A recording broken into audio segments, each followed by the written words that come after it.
जिनेन्द्र अर्चना, जिनेन्द्र अर्चना, जिनेन्द्र अर्चना, जिनेन्द्र अर्चना।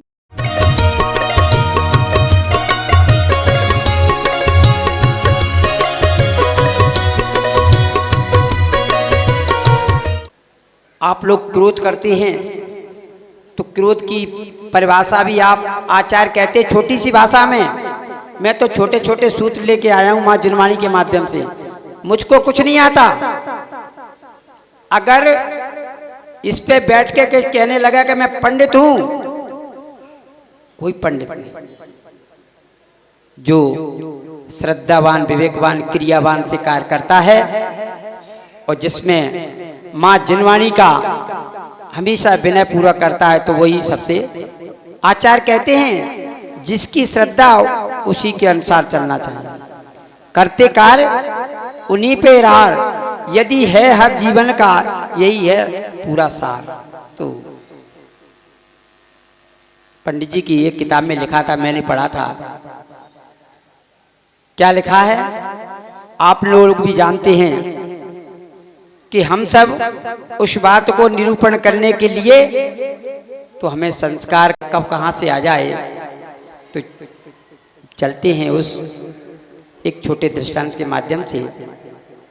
एक व्यक्ति बहुत व्यसनी हुआ करता है, व्यसन से मुक्त हुआ करता है, तो वो भी गुरुवरों के आशीर्वाद से उसमें भीड़ में पहुंच जाता है और आचार्य भगवंतों की उस भाषा को अर्थात उस वाणी को ग्रहण करता है। सभी लोग आशीर्वाद के रूप में कुछ ना कुछ ग्रहण करते हैं और वो भी एक पास पहुंच जाता है कि गुरुवर हमें भी ये सब कुछ मांग रहे हैं, तो हमें भी एक छोटा सा नियम दे दो। तो बोले तुम क्या करते हो? बोले मैं व्यसन करता हूँ, 7 व्यसनों में एक जुआ आता है, उसे जुआ में खेलता हूँ। मैं जुआ को खेलता हूँ, और जुआ तो जानते हैं आप, गांव की भाषा में जुआ से तो बैल भी आ रहा है। जुआ जानते हैं? जुआ हमारा धन तुम्हारे पास चला जाए, तुम्हारा धन कैसे भी हमारे पास आ जाए, लेकिन वहां पर ऐसी भावना रहे भावना ऐसी मेरी, सरल सत्य व्यवहार करूं तो अच्छी बात बन जाए। लेकिन वो व्यक्ति गुरुवर के सामने अपनी बात को रखता है, तो गुरुवर कहते हैं मुझे तुझसे कुछ नहीं लेना, बस तू एक नियम ले ले। बोला कौन सा नियम? गुरुवर ऐसा नियम दे देना पल जाए। तो बस तू अपने घर से निकलता है और तुझे बीच में जिन दर्शन अर्थात जिन मंदिर मिलता, तो व्यक्ति उतने कहता है वो तो मैं रोज निकलता हूँ और सामने दर्शन होते हैं, मैं कर लिया करूँगा, उसमें क्या बात है। ऐसे ही उसका कार्य चलता रहा, वो अपने कार्य में निपुणता होता। एक बार कुछ समय पश्चात वह थक गया, तो थकते थकते उसे नींद आ गई और नींद में वो सो गया। उसने सुबह जल्दी नहीं जग पाया, क्योंकि उसका नियम हो गया कि मुझे दर्शन करना है जिनेंद्र के। और आप लोग तो जानते ही हैं कुछ नियम में अपने अंदर होते हैं, तो बड़ी आप यहाँ से नियम में आ जाएंगे तो आपको अभिषेक भी मिल जाएगा। वो आपने थोड़ा सा भी आलस कर दिया तो अभिषेक बार बार तो नहीं होता, और कहीं कहीं भावना होती है अरे बहन जी आई इनका तो वो कर देते हैं, लेकिन समय से पहले आ जाएं तो कोई बात नहीं होती। तो इसी तरह वह अपना कार्य करता रहा। एक बार लेट हो गया, बड़ी जल्दी पल्दी उसने नहाया धोया और ताश की गड्डी अपने उसके अंदर रखी पॉकेट में और चल दिया बोल के। जब उसने देखा कि मंदिर के दर्शन करने में विलंबता कैसी, यानी पट बंद मिले, दरवाजे मंदिर के बंद मिले उसे, तो उसने कहा आज मुझसे धर्मी है नहीं है कि जल्दी जल्दी आ जाते हो, कोई ना कोई चलता होगा तो उनके लिए तो खुलेंगे दरवाजे, तो मैं जब खुलेंगे दरवाजे तो भजन गाते ना, खिड़की खोलूं तो दर्शन हो जाए। सौरभ भैया भजन गाते हैं। तो उसे ऐसे ही जब मंदिर के समीप आ गया, वो एक पटिया पे बैठ गया पाषाण की पटिए पे वो बैठ गया। उसने वह ध्यान करना शुरू कर दिया कि कोई साधर्मी व्यक्ति आएगा, समाज का व्यक्ति आएगा दर्शन करने को, तो हम दर्शन कर लेंगे। जब तक हम वहीं मंदिर के बाहर बैठ के इंतजार करने लगा। बंधुओं, इंतजार तो ज्यादा व्यक्ति कर नहीं सकता, और लेकिन इंतजार करता है तो इंतजार का फल भी मीठा होता है। तो हम भी ऐसे ही बैठे रहते हैं, आप लोग भी बैठे रहते हैं, तो कुछ नहीं, मंदिर की चटाई की तीली तोड़ने लगे, क्योंकि कुछ काम तो है नहीं है। और यदि काम सरल अपना जीवन आता है तो मंदिर में जाके हम एक नियम ले लें, हमको आज ये स्तोत्र पढ़ना है, ये पाठ पढ़ना है, ये काम करना है, तो जाके कुछ फालतू बातें नहीं हो पाएंगी। अगर आप लोग बात ऐसे करेंगे तो वो दूसरा यूँ समझे, अरे ये तो अपने उसमें पढ़ रही हैं, हम इनसे बात नहीं करेंगे, जब कर लेंगे तो नीचे जीने से कर लेंगे। लेकिन अधिकांशतः सारे घर की बात मंदिर में हो जाती है। कहा दीदी बहू ने आज कैसा खाना बनाओ, हमारे यहाँ तो आज थोड़ी सी बाने दाल नहीं बनाई, दाल थोड़ी कच्ची सी रहेगी, सारी बात यही मंदिर में। चल भैया घर पे का ले कछु नहीं। तो सारी बात इस तरह से वो व्यक्ति ऐसे ही सोच रहा था कि आ जाएगा कोई ना कोई, तो उसकी हाथ उसके पॉकेट में गया और उसमें से पत्ता एक निकाला। उसका उसने देखा, एक पत्ते के अनुसार आत्मा हमारी भिन्न है, संसार से व्यक्त है, हमें तो इसका ध्यान लगाना चाहिए। 1 नंबर का पत्ता कहता है तो हमारा, इसलिए 1 नंबर का पत्ता आप जानते कौन कौन खेलता है, सभी खेलते होंगे। ऐसी पोल की, ढोल की पोल नहीं खोलना चाहिए ना। ढोल जितना सुंदर होता है ना उतना ही पिटता है। मैं बताऊं, ढोल जितना सुंदर होता है उतना ही पिटता है, और जितना व्यक्ति सजा धजा नहीं होगा, लिपस्टिक इत्यादि नहीं लगाएगा, तो उसका मन मंदिर में जरूर लगेगा। नहीं तो वो ये देखेगा आज ये दीदी कौन सी लगा के आई हैं, और ये कौन से लगा के आए हैं, कौन सा कैसे चढ़ा के आए हैं, कौन सा पाउडर लगा के आए हैं। आप लोग नहीं लगाते, आपकी बात नहीं कर रहा, आप लोगों की बात नहीं कर रहा, सिरसागंज वालों की बात मैं बिल्कुल नहीं कर रहा, क्योंकि लगाई नहीं है कोई, सब सरल स्वभावी हैं। तो 1 नंबर का पत्ता उसने इक्का निकाला तो विचार करने लगा। तो इसी तरह 2 नंबर का पत्ता दुक्की निकाली उसने, तो उसने विचार करने लगा कि संसार में जीव 2 प्रकार के हैं, एक संसारी एक मुक्त। इस तरह से उस संसारी जीव के पीछे राग और द्वेष लगा है, उसका विचार बढ़ता गया। उसने जब 3 नंबर का पत्ता निकाला, क्योंकि आपकी नाटका भी प्रारंभ हो, नाटका से भी आपको गुण मिलेगा। जब उसने 3 नंबर का पत्ता निकाला तो वह विचार करने लगा कि हमने कभी मन से, वचन से, काय से कोई कार्य नहीं किया, अर्थात सम्यक दर्शन, सम्यक ज्ञान, सम्यक चारित्र जो मोक्ष मार्ग का रास्ता है कि नहीं, तत्व सूत्र में पहला यही आता है, सम्यक दर्शन ज्ञान चारित्राणी मोक्ष मार्गा।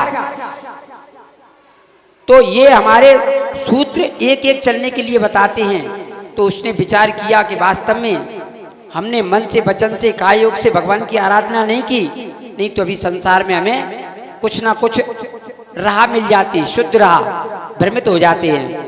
बनने की गंगा गए तो गंगादास, जमुना गए तो जमुनादास हो गए, क्योंकि हमारी नैया डबाडोल है, मटके की तरफ लुढ़क जाती है, हवा आई तो उधर लग गया, इधर चिकना खड़ा हुआ है। जब उसने 4 नंबर का पत्ता निकाला, और अभी व्यक्ति कोई आई नहीं जब तक उसका चिंतन चलता है, वो उसमें मगन हो गया,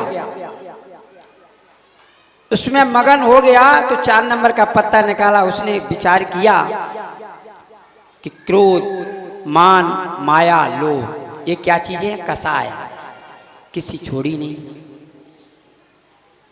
तो जब की कैसे बात होगी, प्रथमान योग, करणान योग, चरणान योग, द्रव्यान योग, इस प्रकार से और उसका गहन अध्ययन चलता रहा। तो उसने 5 नंबर का पत्ता निकाला कि संसार में 5 पाप होते हैं, हिंसा, झूठ, चोरी, कुशील, परिग्रह। और 5 कल्याणक को हमने कभी ध्यान में नहीं देखा ही नहीं। गए वहां पर बातें सारी कर ले, एक एक कल्याण आपको एक एक मुक्ति की ओर दिलाता है। तो ये सारी बातें चलती रही और जब उसका 6 नंबर का पत्ता आया तो उसने कहा द्रव्य 6 होती हैं, जीव पुद्गल धर्म अधर्म आकाश और काल। और श्रावक के 6 कर्तव्य हुआ करते हैं, देव पूजा, गुरु उपासना, स्वाध्याय, संयम, तप और दान। ये हमने कभी किया ही नहीं। ऐसा विचार उसका चलता रहा।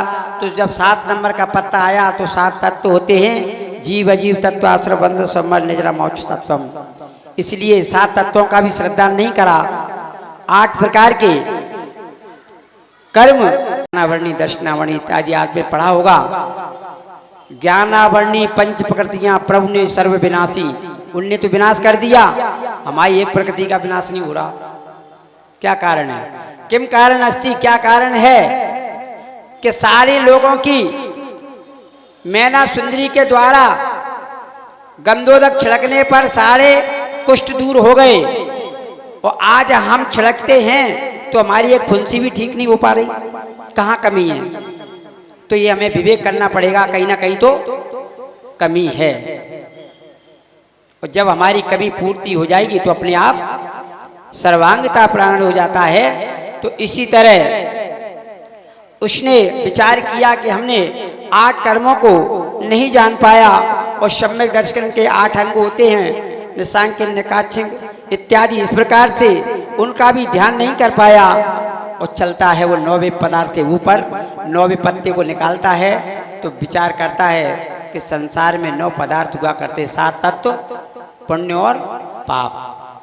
माता बहनों में बहुत ज्ञान है वास्तव में। ज्ञान की इसलिए कहा है कि नारी नारी मत कहो, नारी नर की खान, और नारी से जन्मे हैं तीर्थंकर भगवान।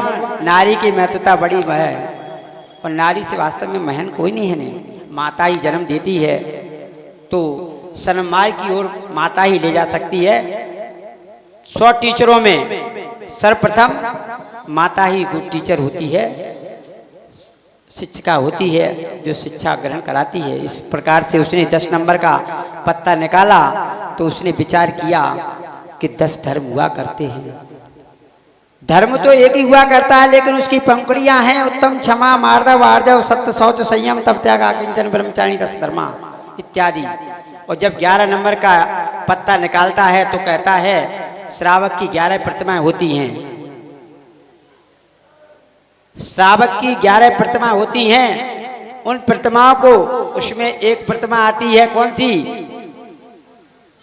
सबसे रात्रि भोजन त्याग।